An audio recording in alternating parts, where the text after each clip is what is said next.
All local, all morning. This is Fox 61, Connecticut's news station.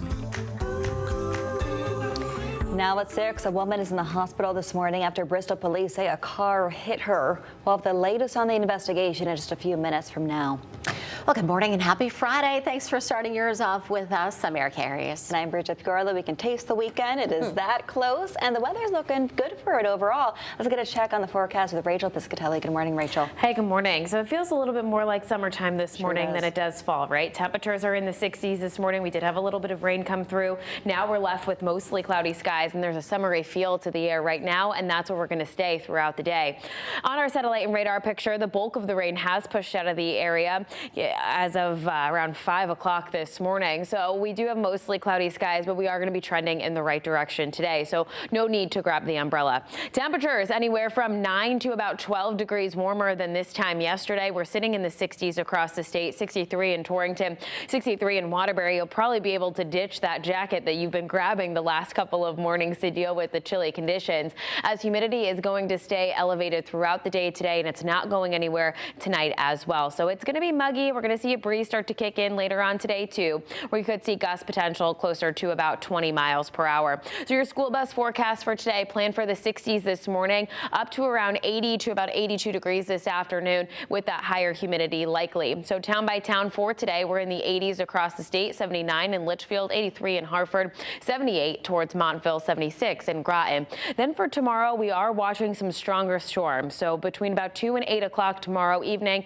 there could be some stronger storms that put down a lot of rain in a short amount of time. So there is an isolated flood risk for the state for tomorrow.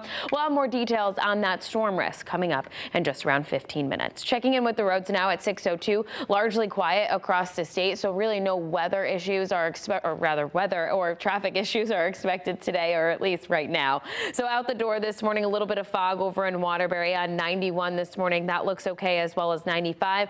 Largely quiet. The road work has wrapped up for the morning commute. Here's a live look outside over in Cheshire on 84. Volume starting to pick up there, but your drives through that stretch from Hartford into Waterbury just around 29 to 31 minutes. Naugatuck to Seymour is fine on Route 8. Over to you. All right, Rachel, thanks. Developing news this morning, Bristol police investigating a crash that left a woman with serious injuries. This happened last night along Farmington Avenue. Fox 61's Priscilla Meza is live in Bristol this morning. Priscilla, the road was shut down for hours, I understand. Good morning. Yeah, so Farmington Avenue is now back open, but the investigation is not over. Police say a car hit the woman right here, and she's now in critical condition. Now, the crash happened near 820 Farmington Avenue. Bristol police say the woman was rushed to the hospital last night. The accident reconstruction team spent hours gathering evidence. When our crews arrived, the car involved was still on the scene. Police have not said whether the driver will face any charges. And as this investigation continues, state data shows pedestrian safety remains a concern. Connecticut has already seen more than 600 pedestrian-related crashes this year, 18 of them deadly.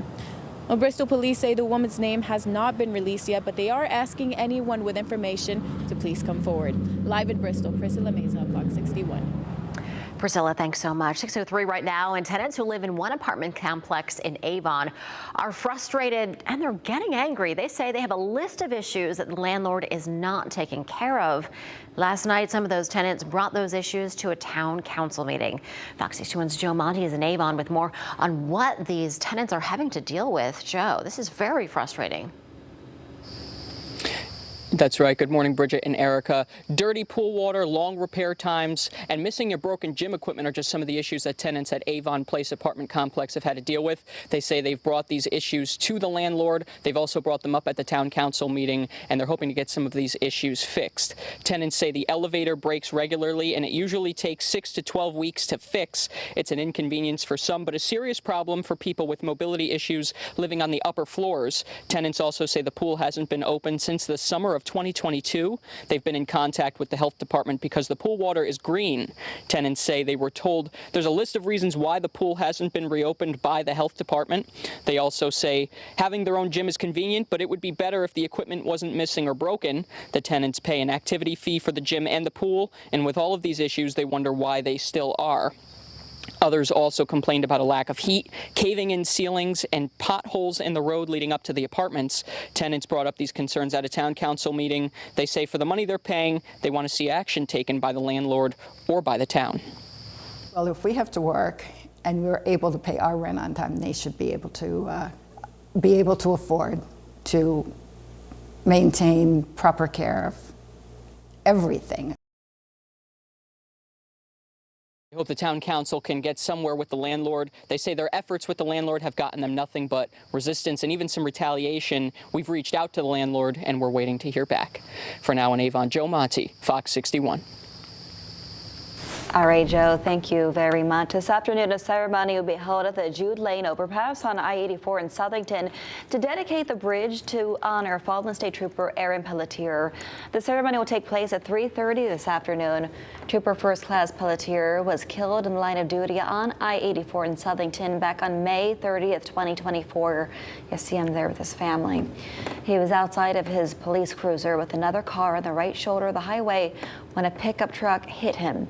Police say the driver, Alex Ayola Sanchez, left the scene. He was later caught near exit 37 in Farmington. Ayola Sanchez pleaded guilty to manslaughter back in February as part of a plea deal. He was sentenced to 18 years in prison. 6:06 now, a former Norwalk official found guilty of murder is expected to be sentenced today. A jury convicted 64-year-old Ellen Wink of shooting and killing her next-door neighbor in January 2022. Police say they found Kurt Lemetta dead in his home on Nelson Avenue. Tax assessor records show Wink owned his home. She was Norwalk's deputy Republican registrar on the city Registrar of Voters and Elections Administration. 6:06 now, and an unusual discovery in Canton. Police say someone found an urn just sitting on a running trail, and now they want to know who left it there. Police didn't say when it was found. Officers say attempts were made to open it, but they were unsuccessful. So where is it now? Well, the department has it until someone wants to come forward and claim it. Neighbors in New Britain say that they're concerned after 2 shootings this week. The latest one happened Wednesday on Corbin Avenue, right outside of a pizza shop. New Britain police say a young man went inside after being shot and asked for a ride to the hospital. They called 911. It followed an incident Tuesday morning where a man who was shot flagged down officers in the area of North and Main Streets. Police say it stemmed from an incident on Janet Drive. People there say more needs to be done to stop the violence.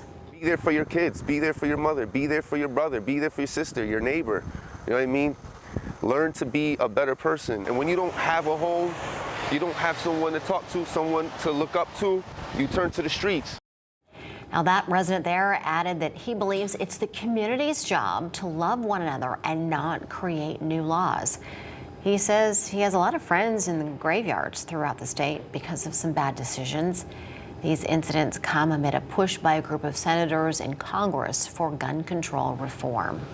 6:08 now. Officials in Connecticut and Rhode Island have sued the Trump administration as the 2 states try to get construction restarted on the wind farm off the Rhode Island coast.